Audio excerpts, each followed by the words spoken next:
Well, thank you very much for the opportunity to speak here. This is the second time that I've been a member of the Institute, and it's this time I had the good sense to come for the whole year, and it's been wonderful so far. I'd like to report on part of an ongoing project that arose from classifying geometric structures. Last semester, I described the motivation from differential geometry, which I won't really talk on today, except to motivate one special case, which interfaces with many interesting different areas of mathematics. So in some sense, I can start with an algebraic problem.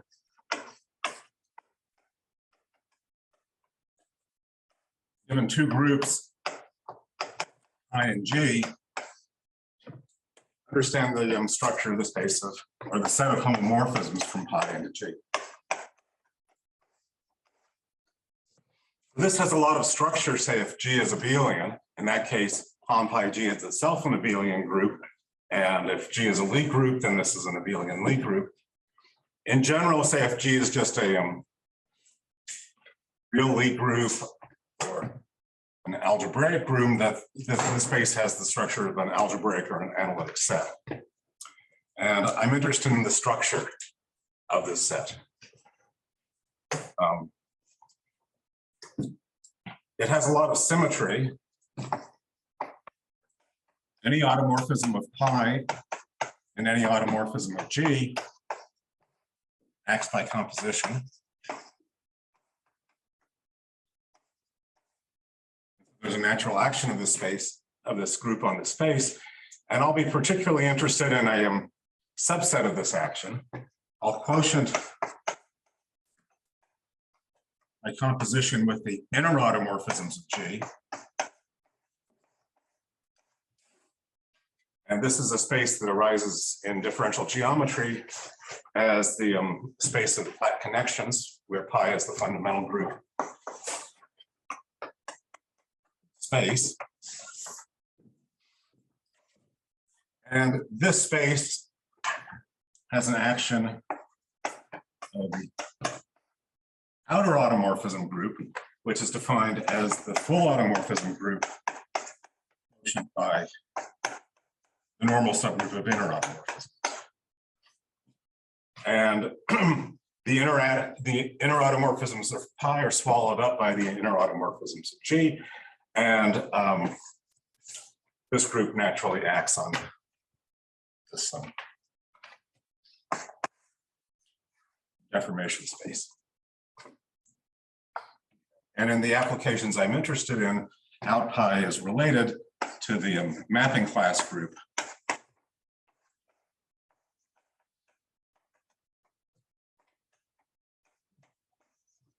of the surface sigma. So this is the algebraic problem, but it was motivated questions in differential geometry.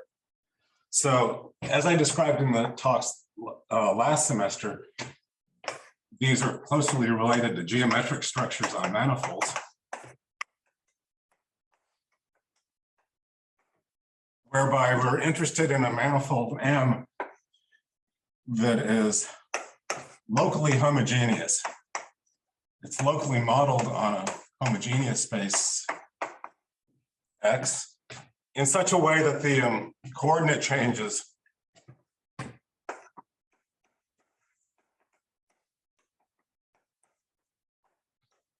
by transformations that are locally in G. I won't really be describing too many examples of these structures, except the case when X is hyperbolic space and G is its group of isometries. And most of the time I'll be dealing with orientation preserving isometries of X. This is the group PSL2R. And as I described last semester, we fix the topology sigma and then let the geometry vary. So we imagine hyperbolic structures on manifolds, hyperbolic manifolds M, and homotopy equivalences from sigma into M. So this is traditionally called a marking.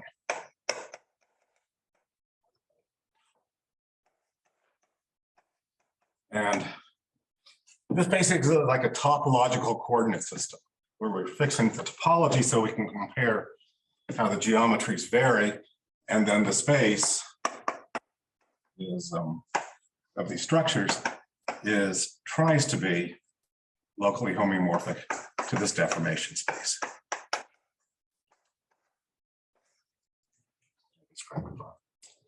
And changing the markings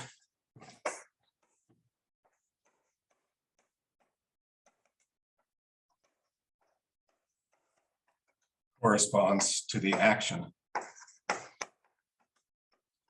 of the mapping class group on this space. Okay, so let me since I have the computer up, let me show the picture. I mentioned this is a talk about cubic surfaces.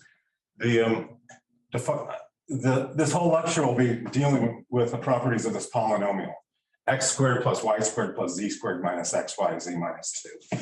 And this is the level set when it's equal to 18. So in this case, all the lines are real. 3 of them are ideal, and we have 24 lines. And one thing very special about this is that there are certain places where the lines are concurrent. These are called the Eckhart points, and I've drawn them here, and I will say a lot more about them later. For the moment, though, let me back up, look at the level sets. We go back down further.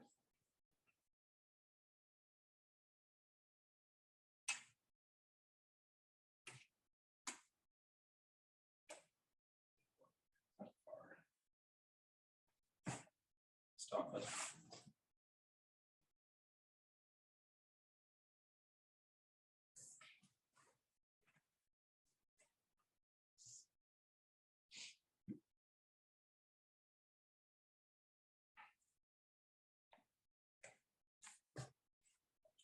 The two critical values of this function kappa are +2 and -2. When it's equal to -2, this is a particularly interesting singular cubic surface called the Cayley cubic. Make it a little bit more transparent. Better, it's combinatorially a tetrahedron with 4 wings attached. I'll back down a little bit more.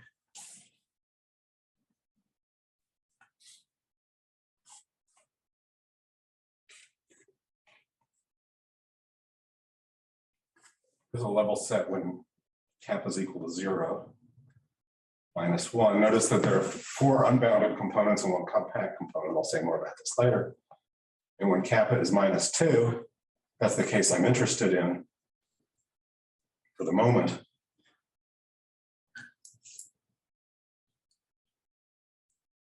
It has 4 components, each one of them which corresponds to geometric structures. So this is a picture that I want to keep in mind. Notice that this polynomial also has the origin as a component, where x, y, and z are all 0. You can't see that since it's just a single point, but it's there, and it's part of the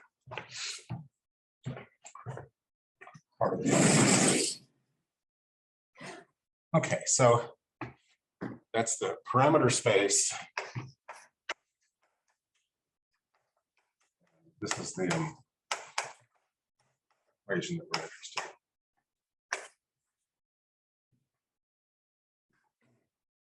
Okay, so I'm interested in the space of hyperbolic structures.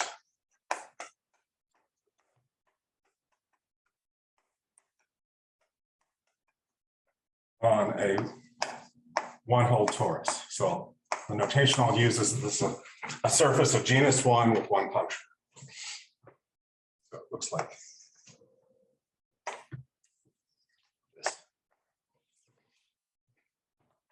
Okay, now this is a non-compact surface, so I need to assume some conditions, and the conditions are that I want to assume are that these are geodesically complete. So the surface is a quotient of the hyperbolic plane, and it has finite area.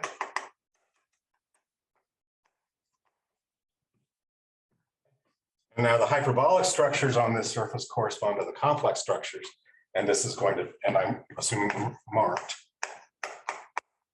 This just corresponds to the type Euler space.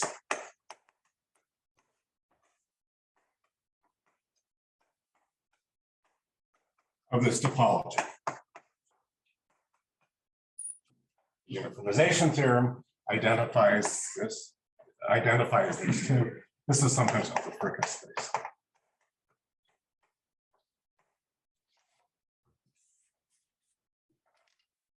But I'll mainly be talking, in this talk, I'll only be talking about the hyperbolic geometry and not the Riemann surface. Now it's well known that this type Euler space identifies with the upper half plane.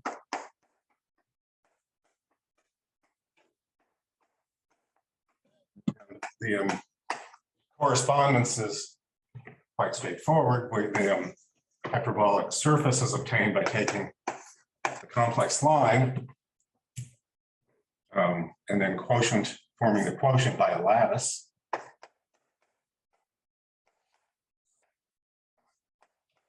A lattice generated by 1 and the parameter in the upper half plane. And then we remove the origin, so it'll be the complement of the lattice quotient by the lattice. And so this is a natural object. Uniformization, this punctured elliptic curve, implies that we have a hyperbolic structure.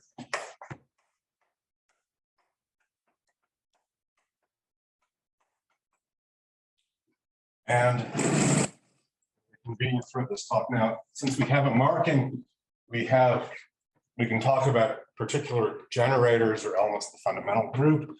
And so let me call this trans loop X based at this point. And then this base loop, I should orient them. Y. And I don't think I want to draw this right now, but I want to also, well, I will look at a 1-1 curve, which will become Z. And I've arranged it so that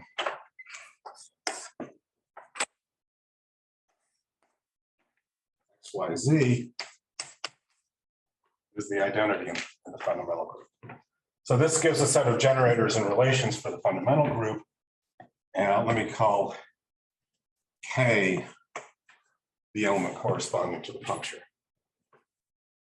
K will correspond then to the commutator X and Y, by which I mean XY.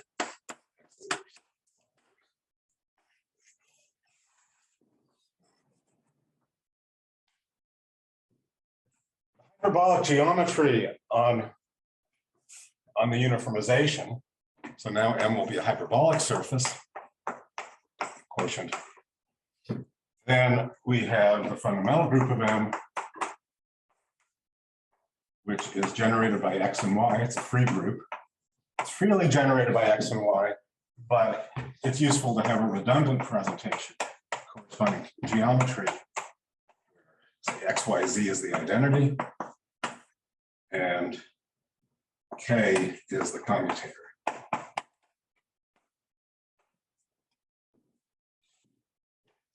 In that case, the hyperbolic geometry determines a representation of rho into PSL2R.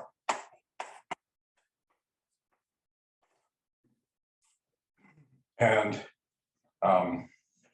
this is a point in the space of representation. So sometimes the space of representations or its quotient is called the character variety. And I'll tell you why in a moment when we write down the coordinates on this space.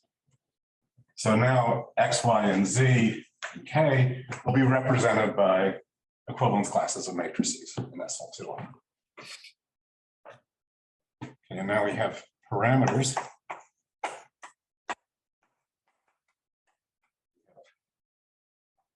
Well, it's much easier to deal with matrices rather than their equivalence classes. So PSL2R consists of linear fractional transformations, and the matrix is only defined up to projective equivalence that is up to scalar multiplication. So we can represent them by elements of SL2R, but it's only well defined up to plus or minus. Okay, but let's choose a lift. Lifts exist, and the parameters then will be lowercase x, which is the trace of the 2 by 2 matrix, rho tilde of x, y, which is the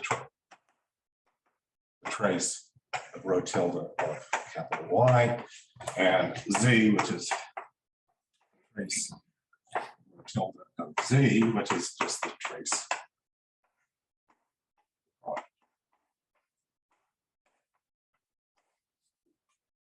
So these are 3 parameters here, and they give a nice set of coordinates, which will be satisfying a cubic relation, cubic polynomial.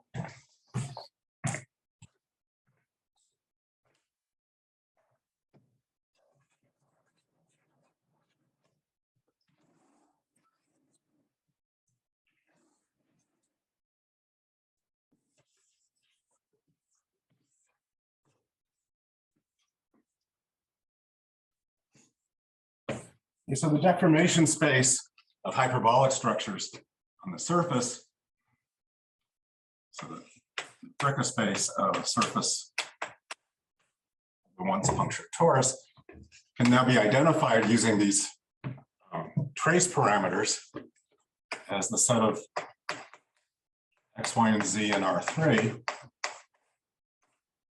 such that all 3 of them are less than -2. And they satisfy this Markoff equation. Now, here's a picture of what the solutions, the real solutions of this equation are, with the exception of the origin, which we can't see. Can you explain again where the x square y square terms come from? Excuse me? Where in the Markov equation, where does the left-hand side come from? That's what I'll describe in a moment. So that's the trace of the commutator. That's the trace of K. Is that what you're asking? Sure. Okay, I'll say more about this in a moment. I just want to see why your trace is satisfied this equation. It's just very. That's the condition that the holonomy around the puncture is parabolic. This function is the trace of the commutator of x and y, what I'm calling K, and the condition that the boundary curve, in this case the cusp, it is parabolic, is that the trace is -2. Good question about why it's not +2, which I'll get to later, just a little bit more subtle. But here's an explicit description of the space of hyperbolic structures, marked hyperbolic structures on the surface. Now, it'd be very interesting to compare these 2 parametrizations. In the Riemann surface theory, we have the upper half plane of parametrized by tau, and then integer linear fractional transformations acting on that. Here, we also have the mapping class group, but it will be acting in a much different looking way. And I was wondering, is there, it's a natural question, but it seems extremely hard to write down, even in this special case of a punctured torus. So presumably one of these four connected components is the Euler space. Is that what you're getting at? Right, so that was the next thing I wanted to say, is that why should there be four different components? Remember, we lifted the representation from PSL2R to SL2R. And the covering group is plus or minus the identity, which is the center of the group SL2R. And so any homomorphism into the center can be multiplied by a homomorphism to get a new one. And these correspond to the different lifts. So these are the spin structures on the Riemann surface. So if we look at marked hyperbolic structures together with spin structures, then we get these four components. Okay, so we're always going to have this fourfold symmetry, and we'll see that this comes up in the general context. So that's the okay, so this is the explicit condition. The integer solutions of this. I have a question. Yes. Going back to that, is the parametrization just one of these components or all of them? This is just one of them. That's what these inequalities will satisfy. So yeah, so the symmetries are, like I mentioned, these correspond to the lifts. So we're looking at hom pi into the center of the group, which is plus or minus the identity, Z2. You can see that these things correspond to what I've called sign changes, where you might take rho of X and change that to minus rho of X and leave rho of Y alone. But then rho of Z becomes minus rho of Z. So you change the signs of this case, minus X, Y, minus Z. So you negate two of the elements and keep the third one the same. And you can see that that preserves this polynomial. And throughout this talk, I'm going to be considering the level sets of this polynomial kappa. So I'll be looking at putting in a constant term, and that symmetry still persists. So everything's going to have this Z2 plus Z2 symmetry.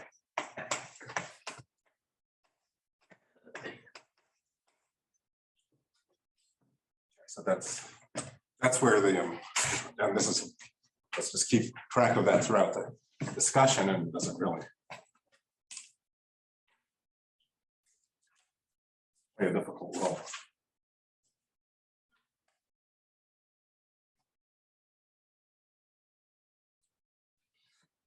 Okay, so that's the first statement. I want to use these parameters. So this is very familiar in number theory. So this is the Markoff equation.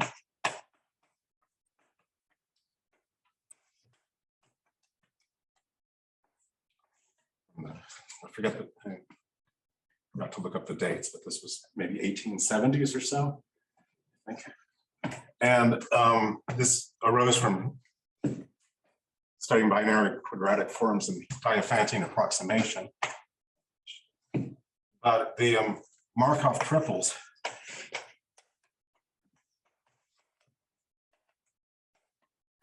correspond to the integer solutions.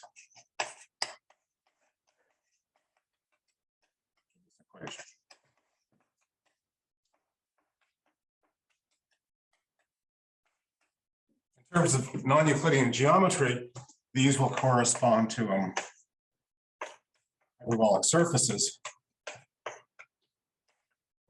with a triple symmetry.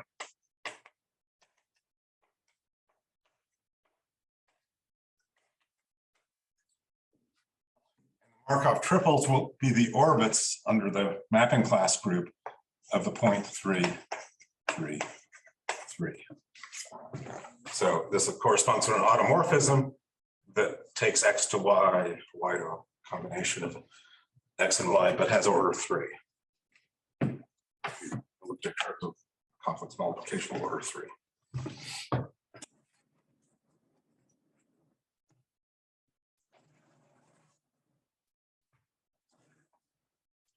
And what Markoff found was that the solutions of this Diophantine equation satisfied has a structure of a tree.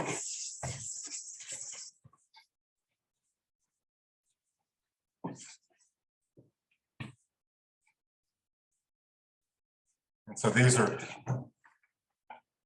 sometimes called the Vieta involutions. And so let me change my notation slightly to work in the more general context here. So kappa will denote the polynomial x squared plus y squared z squared minus xyz minus 2. But I'll say more about this in a second, but where this came from is it's the trace of rho of k, the commutator. And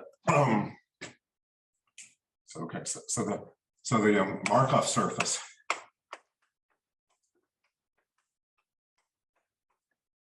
is the level set kappa inverse of minus 2. And I'll also like to use lowercase Roman k to denote the value of this.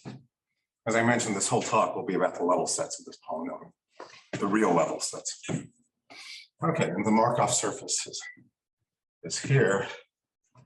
The automorphisms, there are a lot of them, but the ones that I want to discuss now are the Vieta involutions.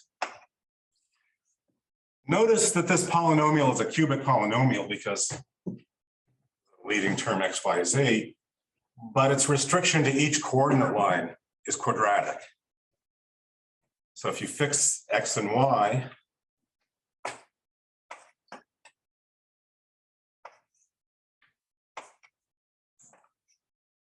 then you have a quadratic equation in z.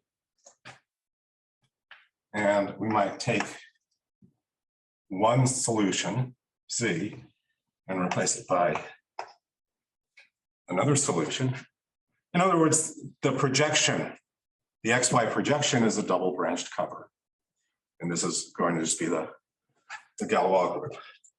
And the two roots of the quadratic equation sum to the linear coefficient, which in this case is xy.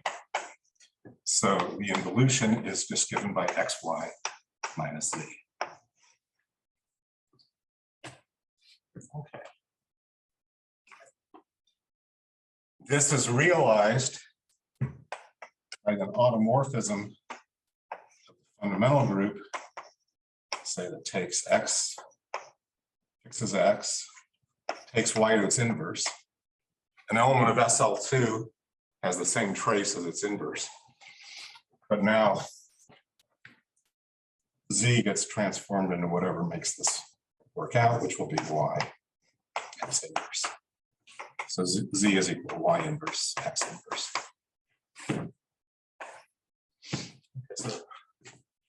And inside the modular group, this is represented by plus or minus the diagonal matrix.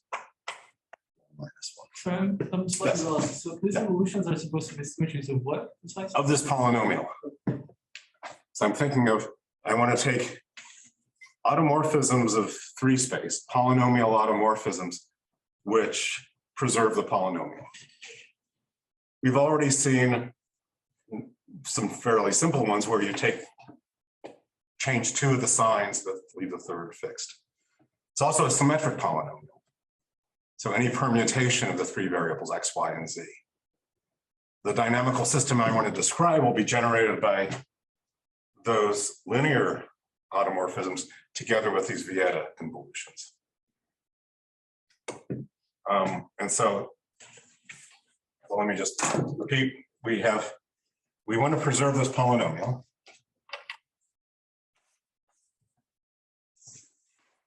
We fix X and Y. And now it's a quadratic polynomial, and we want to switch between the two roots of that quadratic polynomial for fixed X and Y. And here's the formula.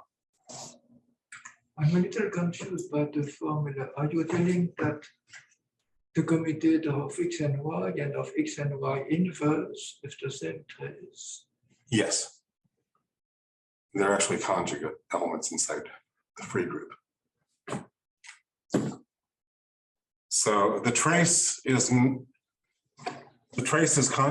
conjugation invariant and also inversion invariant.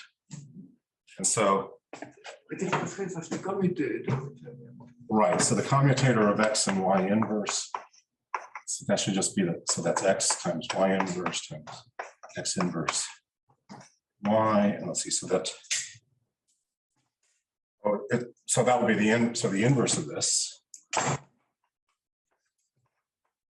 is Y inverse X, Y X inverse. So that's just Y inverse commutator of X, Y. Y. So Welcome to SL2. Very special. right. I mean, this fact that the trace is invariant under inversion plays a very important role too. Falls apart when you start going into, say, 3x3 matrices. Okay, so these are some of the involutions. So that's just given by this linear fractional transformation of the upper half plane. Z goes to minus Z bar, whose fixed point set is the imaginary axis. But it's represented by this polynomial automorphism of R3 in terms of traces. Okay, so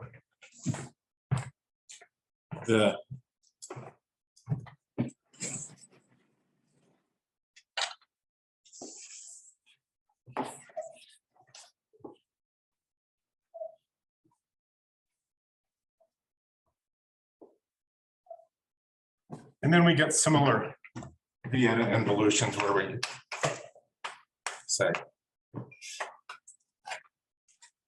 interchange the so I was doing X and Y, but now let's now fix, say, X and Z. We have XZ minus Y. Another automorphism. And then, let's see, then we have ZX.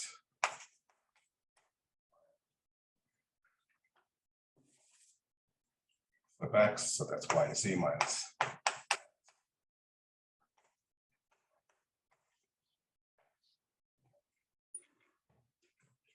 These three generate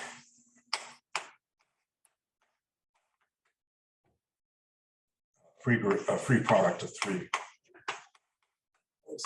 A three generator free Koster group. And in its natural representation, I don't think I'll go through this. This is really just the level 2 congruent subgroup inside PGL2Z. So the other generators correspond to plus or minus 1, 2, 0, 1, and minus 1, and 1, 2, 0, minus 1. So the automorphism group I want to describe will be this free Coxeter group, as well as the symmetric group on the three generators together with the sign changes. And in a natural way, the linear automorphisms, the sign changes and the symmetric group of order 3 can be thought of as really symmetric group of rank of order, symmetric group of degree 4, S4. So we have S4 together with this free Coxeter group. I'll call that gamma.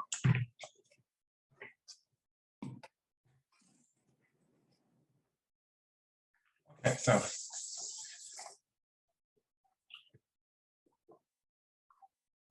let me return to character varieties, and this is why they're called character varieties. So let me look very generally at pi is the fundamental group of our once punctured torus. It's a free group of rank 2. G is going to be SL2, C. Look at hom pi G. So that's just there's a free group. So this is just given by G cross G. Pairs of 2 by 2 unimodular complex matrices. And now we have an action by the inner automorphisms of G. That's just simultaneous conjugation. And we have the following theorem. I feel like every time I'm talking, it goes back to the 19th century. This is the theorem of Vogt. And that was published in 1889. I don't really know much of the history about it before that. And that's, in modern terms, the quotient in the sense of geometric invariant theory.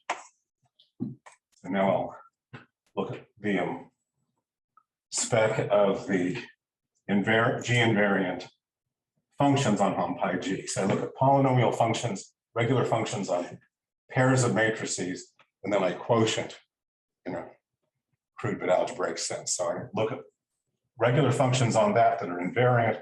Those will be the functions on the quotient. Okay, so that's not too different. It's basically the Hausdorfification of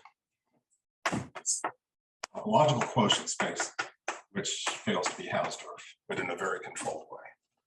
The theorem is that this is an isomorphism, just B3. It's just by what we were describing before. But what is G? I'm sorry? G? I'm sorry. It's SL2C.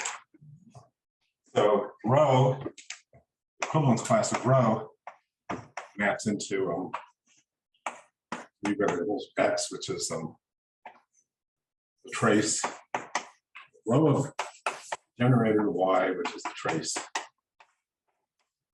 and z, which is the trace, rho of z, which is just the trace of the product.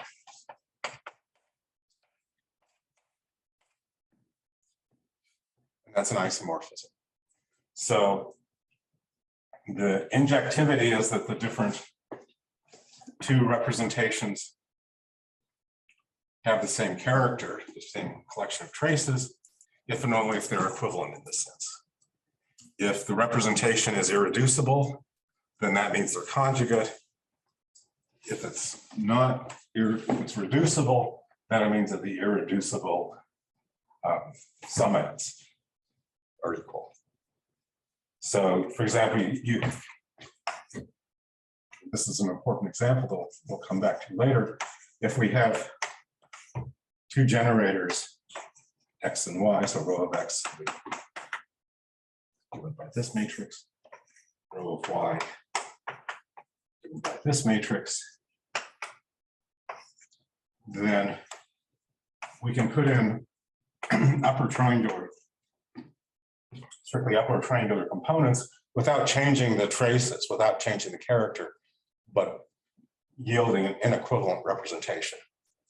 So this is the kind of collapsing that we have to do to go from the ordinary topological quotient to the algebra geometric quotient. So you're saying you're just forgetting about the Jordan blocks? Yes, exactly. Right. Exactly right. So this is for SL2C. Can I see the previous example as like a totally real submanifold? Yes. Yeah, exactly. So if you just have to look at the set of real points, then that has the origin, then these four components. That's it. Can you say something about the bad known house of points of the geometric quotient? Yeah, it's exactly this phenomenon where you have non-trivial Jordan. I have several Jordan blocks. Okay. Yeah, but what's remarkable, I think, there are a lot of remarkable things, is that the reducibility is precisely when this kappa polynomial is not equal to +2. And only at. So this is actually a test for reducibility. And that's One direction is easy to see because if you have two upper triangular matrices, you form their commutator. You might not get the identity, but you'll get something that has identity elements. You'll get the identity on the diagonal, so it'll be unipotent, and the trace will be +2. Okay. Now, the trace commutator -2 is the Markoff source that we've been talking about. It's extremely interesting. The origin is a singular point, and it's which you could suspect because it's isolated in a set of real solutions. I don't really want to say too much more about that, but this is the condition for irreducibility, which and we'll always be dealing with that. But you'll see this in the pictures too. For both, was this related to the hypergeometric function story? Not that I'm aware of. Because it's just the same. Oh, You have the fundamental group of projective line minus 3 points, and you have monodromy.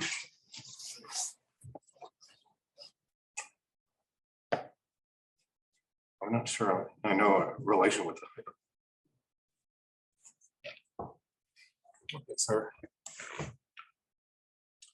So now, I think this is a lot of things that are very interesting about this theorem.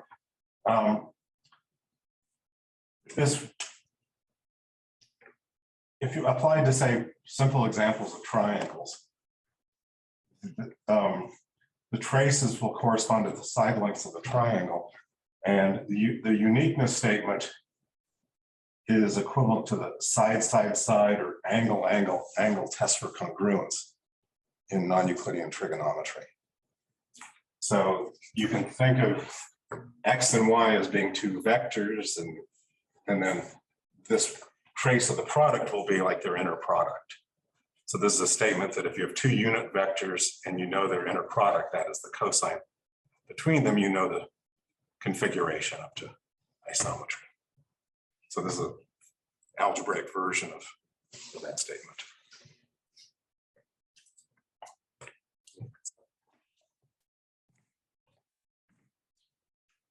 Okay, so I think I've said most of the ingredients except one, and that's that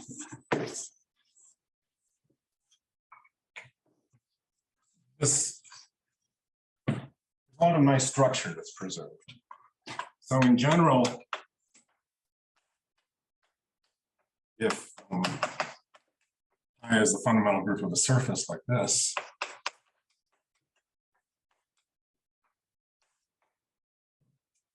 oriented,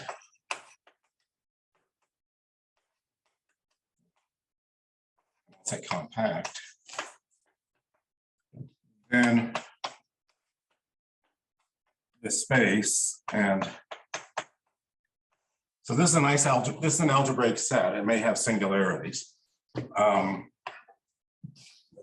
After you divide. I'm not going to divide yet, but this can be singular. We have a top dimensional open stratum, which is open and dense, which is a manifold. Then we can divide, and the conjugation. And then this space will have a natural symplectic geometry on it. So by natural, it'll be invariant under the mapping class group.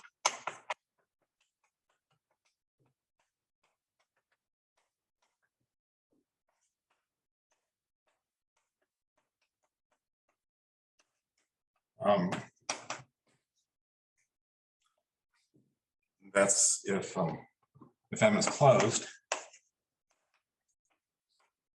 But otherwise, it'll have a natural Posson structure,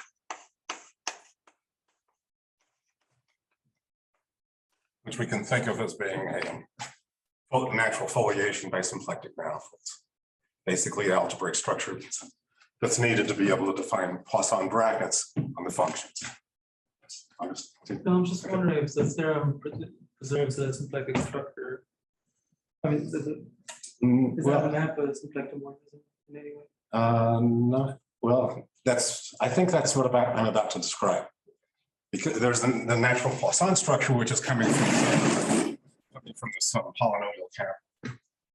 Okay. And so the Posson structure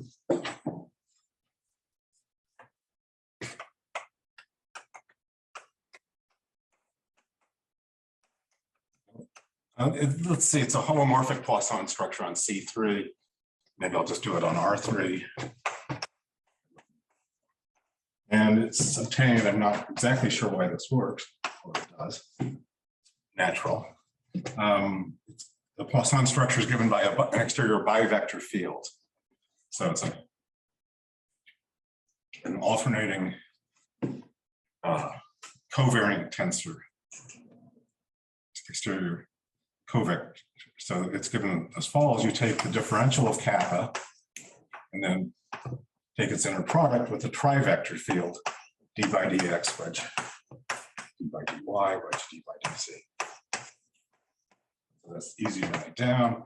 If we just differentiate with respect to x, then we get 2x minus yz times dx, and then the dx pulls away the d by dx here, and so we get d by dy, d by dz, and then plus cyclic permutations. And so so restricted to each level set of kappa, this will define the dual of an area form, and that's going to be the natural measure that I deal with. Okay. And it's invariant under gamma. Remember, gamma is the group generated by the linear automorphisms, permutations, and sign changes, and then the free Coxeter group given by the Vieta involutions. And it's related to the mapping class group of sigma.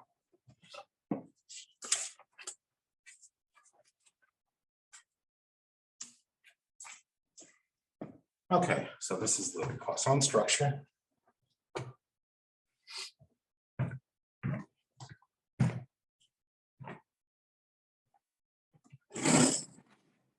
So how do we get automorphisms of these representations? And so remember, the fundamental group pi of the once punctured torus is generated by x and y and k, where we want k to preserve, k to be the commutator of x and y. Okay, so one thing that I forgot to say that's very important here is that we have, in this description of the categorical quotient, we have a natural regular function, which is going to be, call it k, which goes into C rho, and we look at the trace of the commutator. That's invariant under conjugation, because if you apply an inner automorphism of G, that just takes rho of K and conjugates that, and trace is invariant. So that means that this function factors through the quotient map. C. And this mapping from C3 into C is just the commutator. That's why. Squared plus y squared plus z squared minus xyz minus 2. So that's why we're looking at the level sets of K. Each level set of K now has this nice area form on it, and as well as this action of this group gamma. Okay, now if we have symplectic manifold and a function on it, those functions find Hamiltonian vector fields. That's easy, very easy to write down from those formulas. The examples of the Hamiltonian vector fields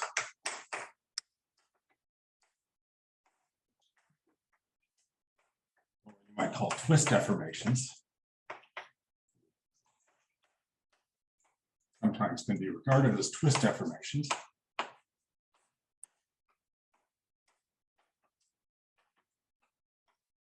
And in the fundamental group of a surface, the defining relation among the generators is often a product of commutators.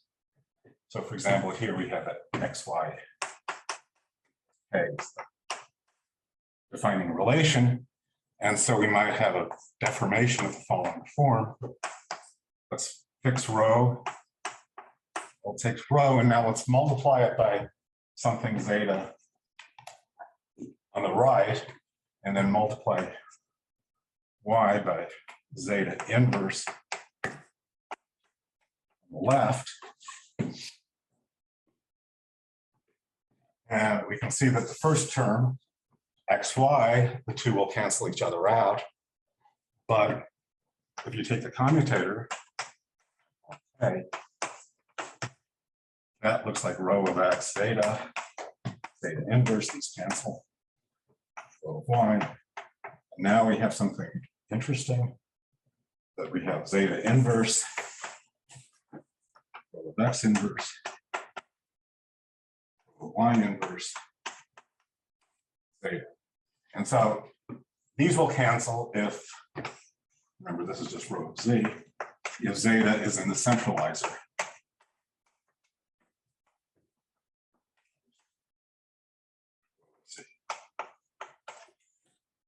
So this is, if you apply this to say the length functions on the Teichmuller space, these will give you the Fenchel-Nielsen vector fields, as was first noticed by Wolpert.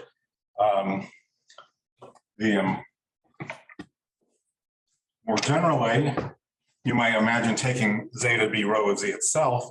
This is just the action of the Dane twist around the curve z on the space. Okay, so these are this is the general form of a Hamiltonian vector field, at least when we're dealing with a curve that's simple. So that corresponds to taking a curve z on the surface, cutting along the surface, and then reattaching it. The reattaching is given by this term zeta.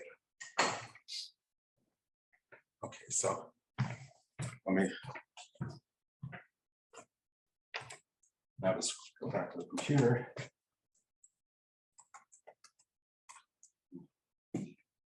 Show you what these things look like.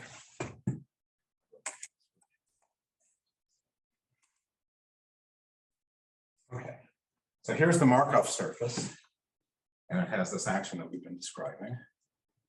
Now let's start increasing K. And now we have this compact component. This compact component will now correspond to the SU2 representations. It's sort of the inflation or the maturation of the origin. Okay, and then you keep increasing the value of K, that grows, keeps growing up, and then when it gets to 2, we get the Cayley cubic, which is the one I was describing before. These will correspond to reducible representations. It has 4 nodes. It actually characterizes this among cubic surfaces, and it has 6 lines, which seem to be counted with multiplicity 4. Since when you move it up just a little bit more, each of those lines splits off into 4. But let me go back a little bit before to a picture like this, where we have a compact component corresponding to SU2 representations. Bigger.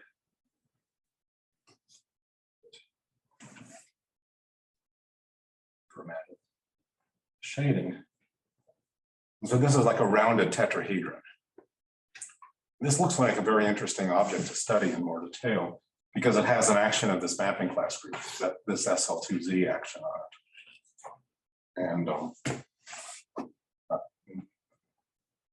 interesting question is, what are the dynamics of the mapping class group on character varieties of surfaces?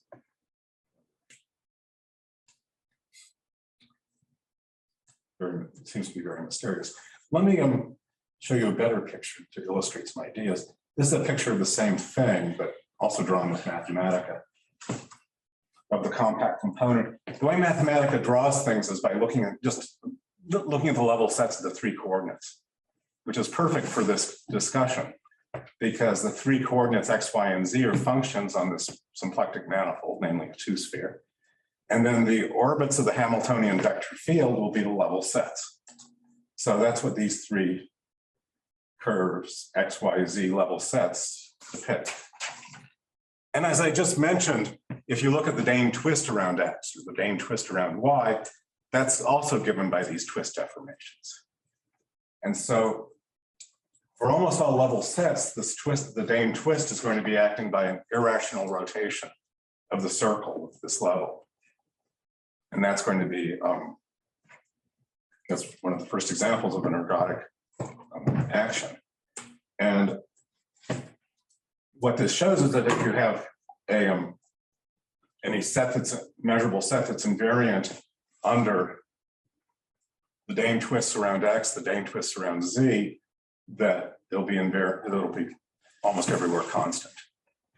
And that's because, as this picture illustrates, this action of the Hamiltonian flows will be transitive.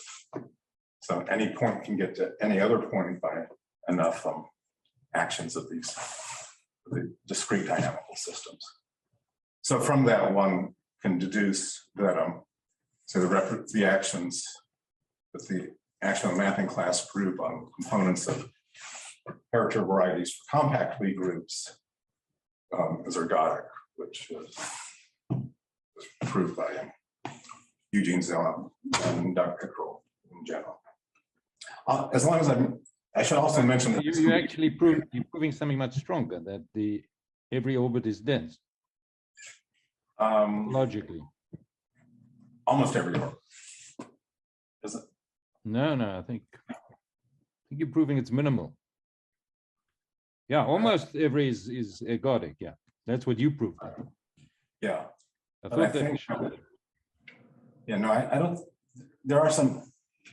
You can have invariant sets where the representations lie in a finite subgroup. Say that's but do they lie in the compact unitary ones? Yeah, that's right. I'm only for this statement. Then on the besides that, then it probably is dense, right? Yeah, I think that. You can have some interesting cases of infinite representations that have finite mapping class group orbits, but that can be analyzed pretty easily. You were telling you have irrational rotation number, but always? No, just on almost every level set. But for any k? Right, for any k. Yes. So let me move up to what I wanted to describe. So here's the Cayley cubic, the rounded tetrahedron. This has a nice rational parametrization, and its dynamics can be studied using homogeneous dynamics. But now we split it apart, and then we get these lines. Now, the level sets of this polynomial at infinity, so the leading term in the polynomial is x, y, z. So when x and y and z are really big and we're out near infinity, this just looks like a triangle in the plane at infinity. Now, I should warn you that when we start going to projective space, the Vienna involutions don't extend. So these are only automorphisms of the affine variety. But we can still understand that. And this is what the surface looks like at infinity. And so all of these surfaces asymptotically look like this and have these four ends. Furthermore, every line on the surface has an ideal point, which has to lie in this ideal set. And say if it lies on this, if the ideal point of a projective of an affine line lies on one of these planes, that means that coordinate is constant. Okay, so if this is, looks like the x-axis, this is y equals 0, that means that that this line lies on a level set of a plane. So that means that all the lines on this surface are given but very explicitly, very nicely. If z is constant,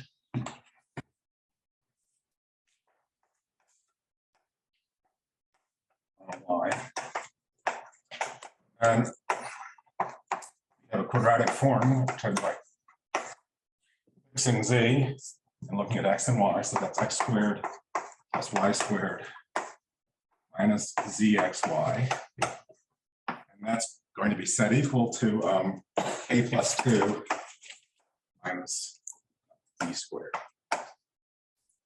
Okay. So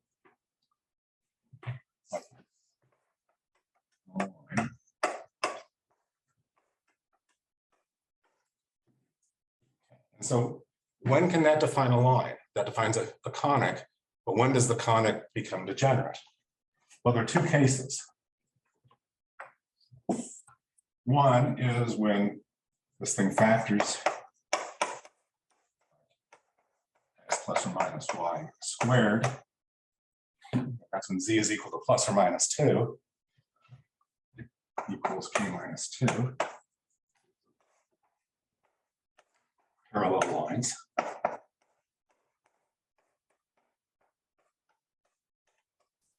Or when this quadratic form assumes the value 0. So that's when k plus 2 minus z squared equals 0, where z is equal to plus or minus 2. And then we get two crossing lines.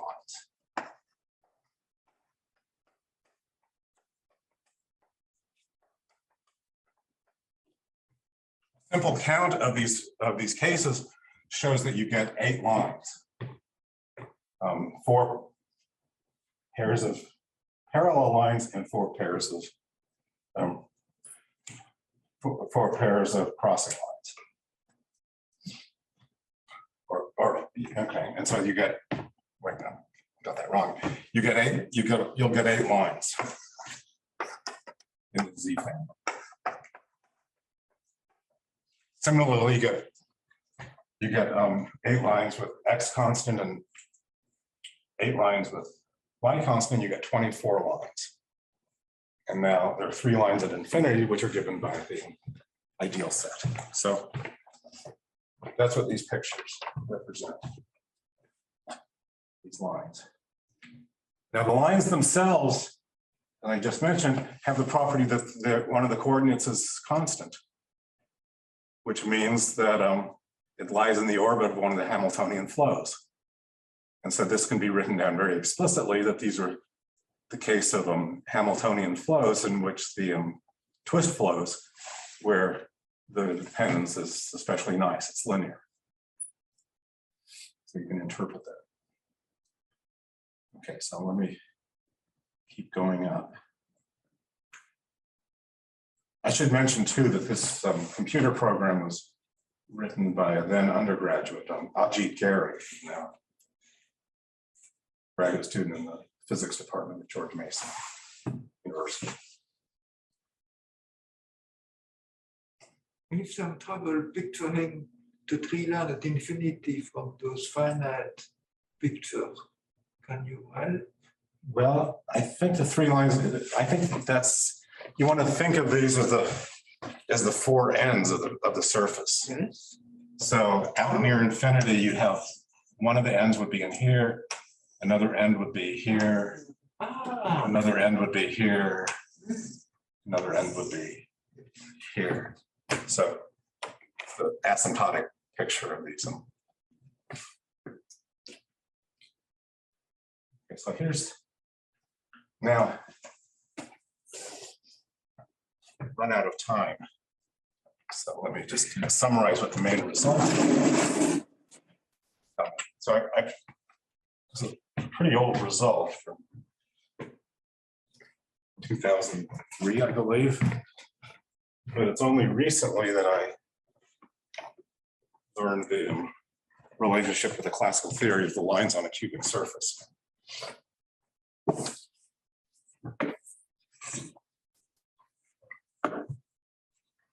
And I always wondered where this 18 came from. So I'm interested in the case where k is greater than 2. I'm looking at kappa inverse of k, and I look at the real points. So a character is real if it corresponds to either an SL2R representation or an SU2 representation. When you form the quotient, you can't distinguish between the two real forms of SL2R. When you cost 2, what happened of this SU2 in the center? Does it become all SL2R? Well, what happens is that when you get to the Cayley cubic, you get it sort of grows out and it meets the 4 non-compact components at the nodes. And there, those are the abelian representations. So the ones in the middle are both SL2R and SU2. They're SO2, the special orthogonal group, which is the intersection of the special unitary group and the real SL2R. So this is the level set I'm interested in.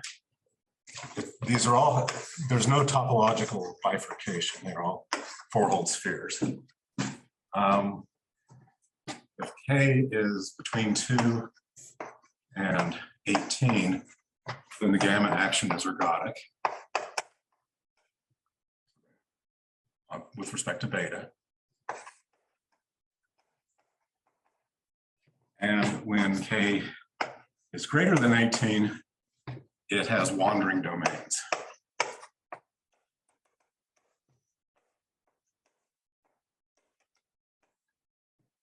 So it's not ergodic, but on the complement of the wandering domains, the action is ergodic, using the same technique that I was describing before. The key point is being able to find a simple closed curve whose image is elliptic under the representation. And then you can apply that argument that I outlined. Here's where the wandering domains come from.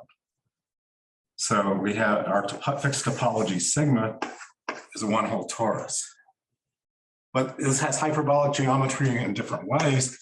This is homotopy equivalent to a 3-punctured sphere. It's kind of a weird homotopy equivalence. Where's k? Well, k is given by a curve that is not simple. It intersects itself.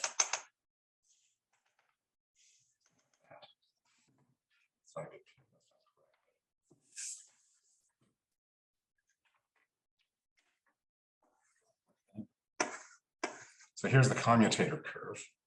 X and Y correspond to boundary components here. Now, let's draw this.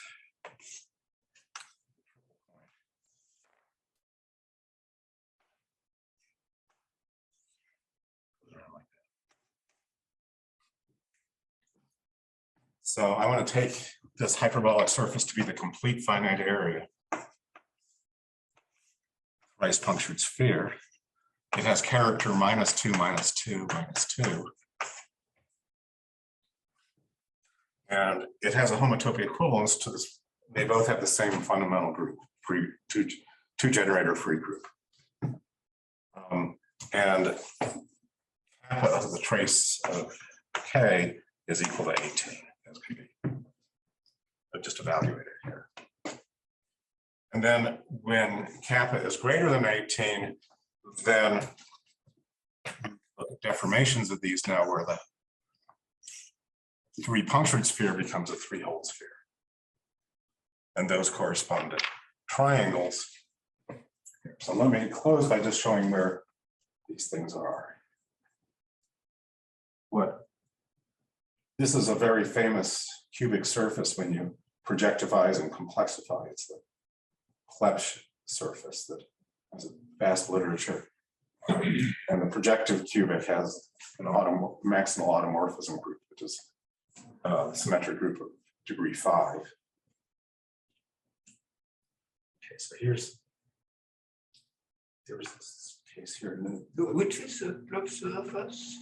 Excuse me? Which one is the collapsed surface? Which value? The 18.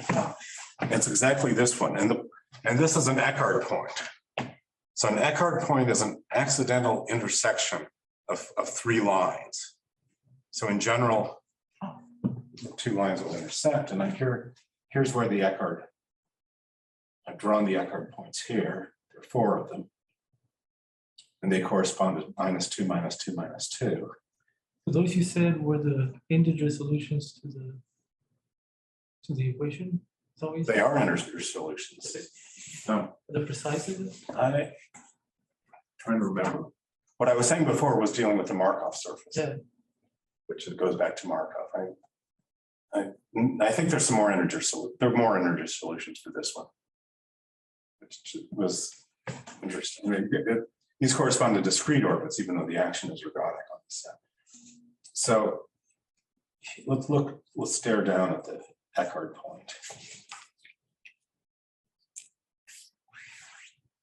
Pull it up here so we can see that. So here's the Eckhart point here. The other intersection points. The Eckhart point is a triple intersection. Right.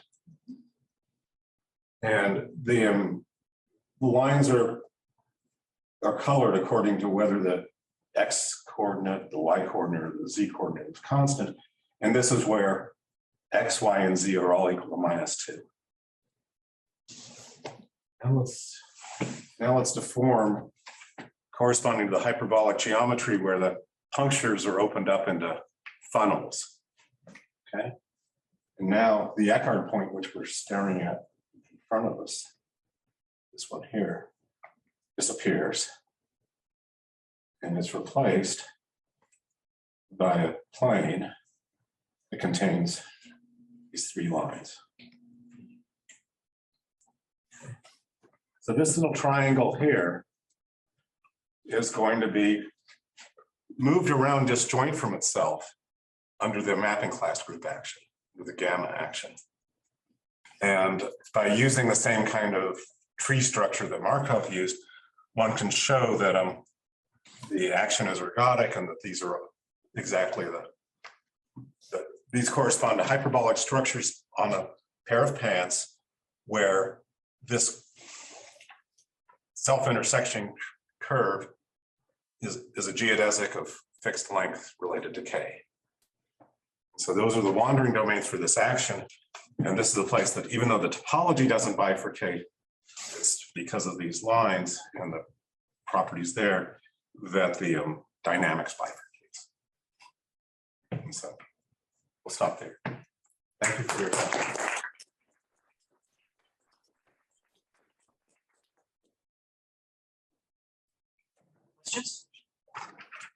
I have a question. So for the size of K, we have a compact component, right? Those Right.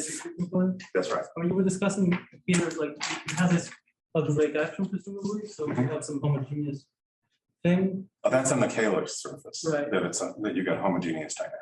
Okay, so for example, the fact that every orbit is dense would follow from, I don't know, Ratner's theorem or something like this? No, I think what Peter had in mind was just the general fact that It's Yeah. not every orbit's dense, but the ergodicity is easy. But there are many orbits which, yeah, it's the action of after the change of variable. It's a linear action, and it's on basically a torus. Yeah, that's right. That's right. So in the case of the Cayley cubic, using these diagonal matrices, what I was calling them psi and eta, the coordinates, you basically realize this is C star cross C star quotient by the transposition, the permutation. And so the action of GL2Z on C star cross C star falls from Moore's theorem, I think, one of the first theorems in homogeneous dynamics. but you should add that your theorem is completely general for any gene, any Right, right. And that uses, ergodicity theorem. Yeah. right, and that uses these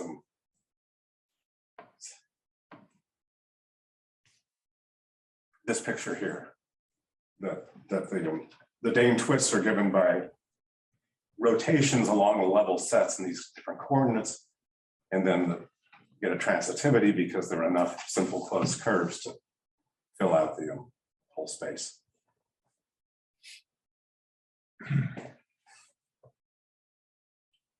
Okay, let me suggest that any further question is postponed to the tea and cookies. And thank you.